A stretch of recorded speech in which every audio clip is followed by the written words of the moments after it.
So I'm Keairez Coleman. I'm doing a sports residency at the University of Miami.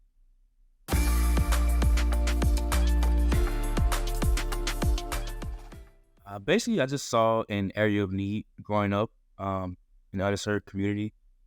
PT wasn't a thing that was really publicized or advocated for in my area, especially on the athletic side of things, because I went to a small school and we have a lot of funding for medical staff.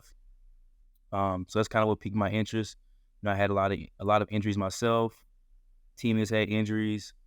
None of which were handled probably the best. So I saw a need, and I decided I wanted to stay in sports because I feel like sports is a field that I love, and it's also a field that has provided me with a lot of opportunities, whether they be scholarship opportunities, professional growth, and just making me a better person. So I chose a sports residency program, again for professional growth, and to just enhance my clinical reasoning and decision-making skills in the area that I want to practice in. I feel like PT school kind of teaches you general physical therapy, but it doesn't necessarily prepare you for some of the things you may encounter while working in the sports field.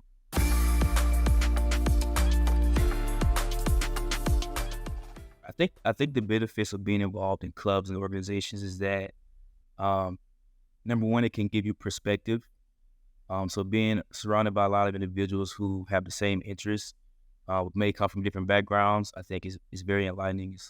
It's like, we're all here, we all want the same thing, but there's different perspectives on everything. Um, I think another big bonus for me, at least, was that it allowed me to grow in the areas that I've had challenges in. So for me personally, I'm not a big not a big public speaker, but joining these different clubs and organizations and taking on leadership roles allowed me to become a better leader and hone the skills I need to lead properly and excel in the field that I want to excel in.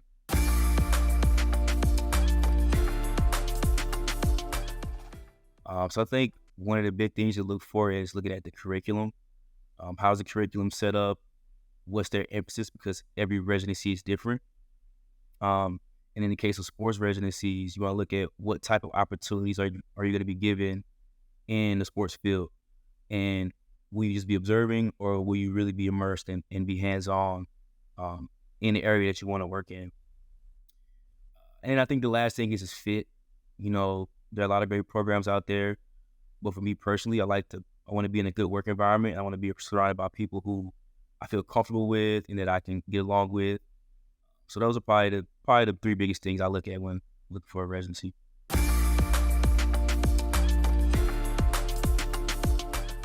right. So one thing I think is really unique about Miami's residency is that we're pretty heavily immersed in the athletic training room. We work directly with the Division I athletes, closely with athletic trainers. I even get some time working in the weight room as a strength and conditioning coach. Um, I get exposed to sports science, so I get to collect data with force plays and a lot of other different sports science technology. And I really get a full immersion into the collegiate Division I sports world and really getting a hands-on experience and not just watching.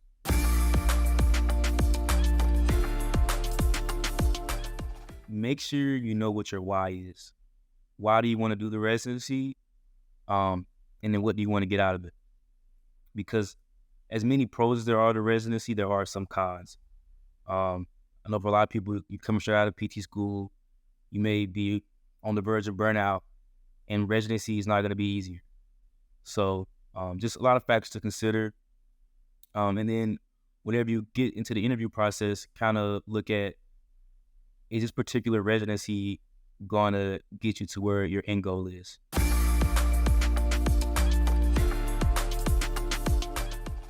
Number one advice I would give is to reach out early. Reach out early, whether it be to program directors, past residents. Start trying to get an idea of what the residency is about, what kind of people we're dealing with, and also just letting them get familiar with you and who you are, and kind of learning you before you get to the actual interview process. And then once you make it to the interview process, at that point, you're qualified, and pretty much everyone there is qualified. It's about, is it the right fit for you? So be yourself. I like to be myself wherever I am, because I'd hate to put on the facade for an interview, get the position, and then I have to try to either keep that up while I'm working there, or I'm just miserable because it's not really who I am, and it just ends up not being a good fit. Um, so yeah, be yourself and don't be afraid to ask questions, because just as they're interviewing you, you're interviewing them as well.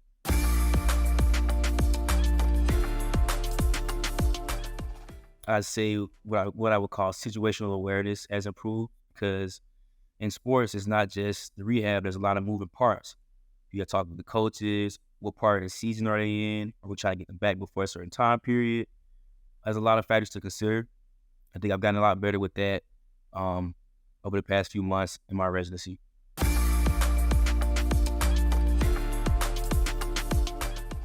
The industry is constantly evolving. There's constantly new research, new techniques, new methodology for treatment, new technology. So I think it's just trying to stay up to date on the literature and stay plugged in and connected, which residency does a really good job of kind of preparing you for.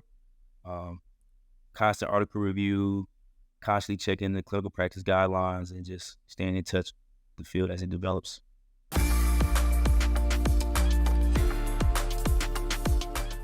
I do want to spend some time in either the collegiate or professional sports setting. I don't want to do that for long term, but I want to take everything I gained from that experience and things I learned from this experience, and use it to give back to other young athletes, like I was when I was in their position. You know, I had coaches, trainers who were my coaches and trainers, but also were mentors to me, provided me with insight and also provided me with opportunities. So I want to be able to do the same for other young athletes growing up.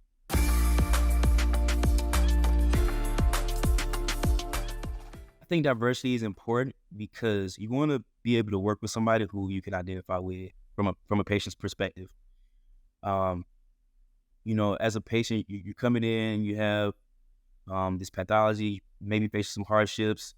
It's a new, strange space for you, and then you have to try to work with somebody and open up and be vulnerable with somebody who you feel like may not understand you or that you aren't able to identify with. So I think that having somebody in this space that you can identify with and can relate to you makes it a lot easier on the patient. Um, there's a better patient therapist rapport. There's more trust. You just get better buy-in and better outcomes.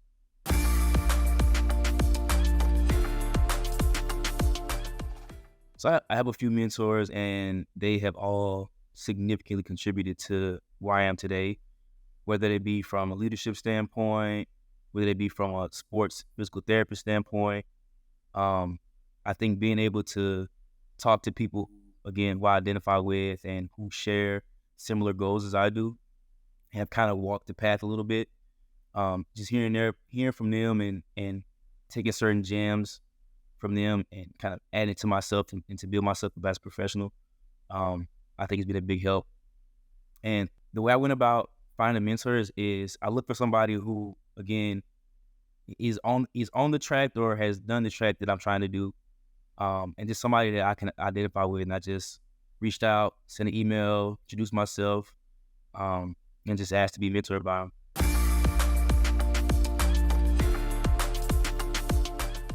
It means a lot, being a part of the community and being a part of a large group with like mindset of trying to increase diversity and improve diversity in all facets of the profession, I think is big.